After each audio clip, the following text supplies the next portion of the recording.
is no one better suited and deserving than the Troxel Company, obviously in Wells County, in my opinion. And I'm very honored tonight to be presenting this to them, and they're just an outstanding bunch of people out there. And I'm not sure, I wasn't really involved in the selection. I don't know what the checklists are for becoming the Business of the Year. And I don't know if there's any criteria or any award numbers you have to accumulate to be on, or if it's a money thing, maybe you get more money, maybe you get Business of the Year, but I don't think that's it either. But I looked at the Troxel Company, and I just, I guess, picked out a few things that I know why they are deserving, and I just want to run a few of those things by you tonight. And Troxels are a big company. They're big. I mean, they're one of the biggest John Deere dealers, I think, I know in the Midwest, and they're really big. And I don't think it's any more evident than on Street Fair night at the Industrial Parade, when they start coming down Main Street, and they, everybody's had kids, get back, the big combines are coming, and it's a good thing Mark Harris is driving those. He's a good operator, and he's a big operator too. He does a good job there, and so they've got the big equipment, and obviously the Customer Appreciation Day, that's big. I mean, they are a big company, and they put on a big appreciation day. And I don't know what are you up to, 5,000 now that you're feeding on that day or something like that? But, no, not quite 5, but it's a big deal. And on the Friday or whatever that appreciation dinner, if you want to see anybody, go out to Troxel that day, because they're out there. I didn't know there were so many accountants and lawyers and bankers in Wells County that drove John Deere's, but they're all out there on that day getting their free chicken. So it's a good time, and they put on quite a feed out there on the Customer Appreciation Day. But and then also, I know they're so big that if everybody wants to get their ticket number out, now I think they're going to raffle off the big tractor back there that they donated. Isn't that right, Dave? Oh, the one the box. Oh, they said you're giving out a tractor. I just figured it was one of those. Okay. Not quite that big yet. All right.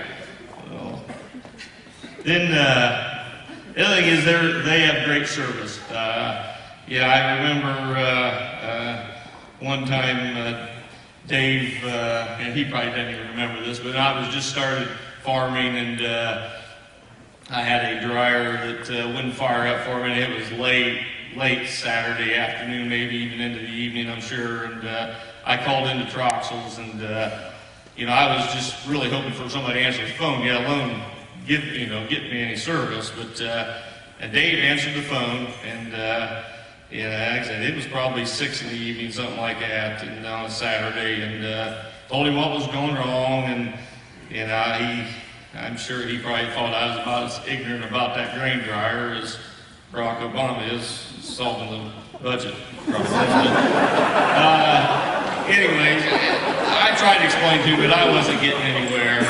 And he said, there's not many guys around. And I said, I realize that. And I pretty much figured it'd be Monday morning before I'd get any help. And so I went, that's before cell phones. I walked back out of the house, out to the dryer, and fiddling around out there, seeing what I thought I could solve. But about a half hour later, here come the Troxel truck down the gravel road, and I can see the dust flying, and pulls into the barnyard, and Dave jumps out. And I never forgot that. I thought that was pretty good that the owner of the company could come out on a Saturday evening and help me out and get me going. And there's probably some guys over here that work for him saying, "Dave, fix something out there." It was. He did. He was the guy. He showed up and got me going, and we had corn drying all day Sunday. So, and I appreciated that.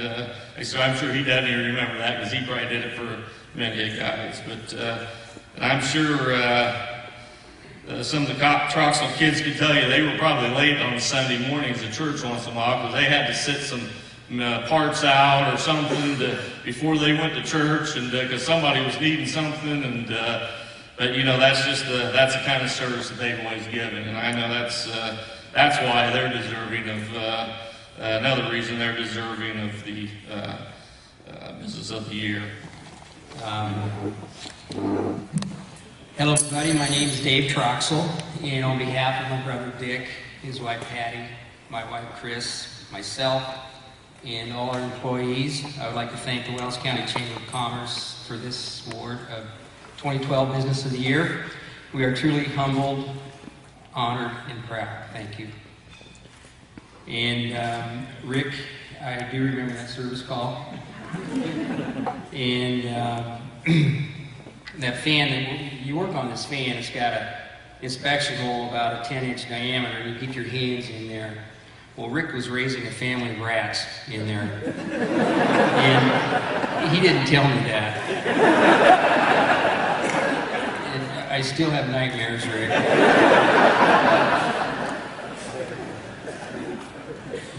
I'm not even sure if I sent you a bill. I did, it wasn't enough. Anyways, I do remember that. I see Patty dug out some old pictures over here, and some of them are dated back in the mid-70s. And, you know, it had Dick and myself wearing a leisure suit.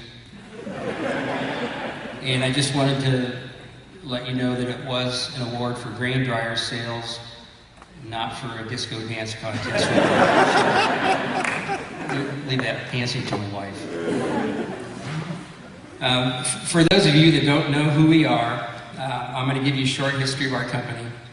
And our mother and father, Ralph and Elsie Troxel, they were farmers.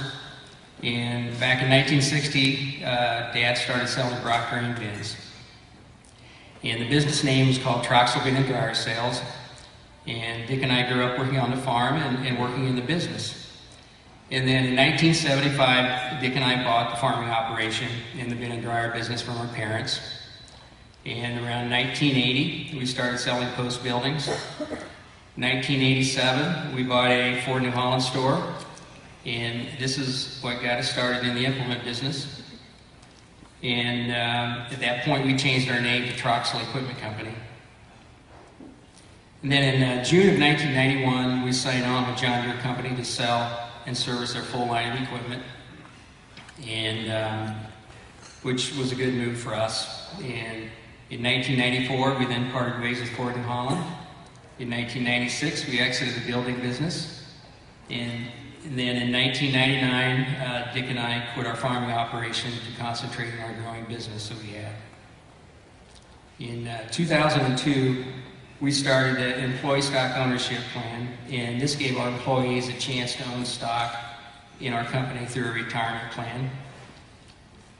In 2003, we bought a John Deere dealership in Bern, Indiana, and consolidated that business into our Bluffton location. And in 2004, we started a business with 5 other John Deere dealerships in Indiana to market John Deere self-propelled sprayers in the northern half and the eastern half of Indiana. This company is called the Indiana Spray Center, so we are part of that too. In 2005, we bought a John Deere dealership in Huntington, Indiana. And in 2007, we bought a John Deere dealership in Wabash, Indiana. And those 2 stores are in operation today. Our Bluffton store is located 2 miles east of Highway 1 on 100 North, or the Dustman Road. Our Huntington location is a half mile north of Highway 24 on Highway 5, and then 1 mile back to the west at our sign. And our Wabash location is 1 mile north of Highway 24 on Highway 13. And our employees heard me say this a lot of times, but we are one company. We just have 3 locations. And each store has a sales, parts, and service department. The business functions and the management for the Huntington and the Wabash stores are done here in Bluffton. And in Bluffton, we have 44 employees and 16 employees in Huntington. In Wabash, we have 12 employees, a total of 72 full-time employees. We have 6 part-time employees, and we probably add about six more part-time employees in the summer. And then we also subcontract out locally for our construction of our grain bins. We have 5 service managers at all 3 locations fielding service questions during planting and harvest season, and some of those calls can be quite interesting, as everyone is always in a big rush and excited and in some cases stressed out. And our service managers will tell you that. We can put 24 service trucks on the road to take care of these service problems if needed. And I can remember a grain dryer call I had about 25 years ago. So I know what some of these guys go through, but there was quite an excited woman on the other end of the phone, and she was really letting me have it. She was giving it to me. And I set the phone down, picked it up, she was still going. And I finally got a word in, and I asked her, I said, "Ma'am, what is wrong?" And she shouted at me, she said, "I can't get my clothes dry." Well, we sell grain dryers, not clothes dryers. Which I was kind of relieved when she said that, because I didn't have to deal with it. I told her to call Traxel TV and Appliance at East Market Street in Bluffton. And I would have liked to hear that conversation with my Uncle Bill. I'm sure that was good.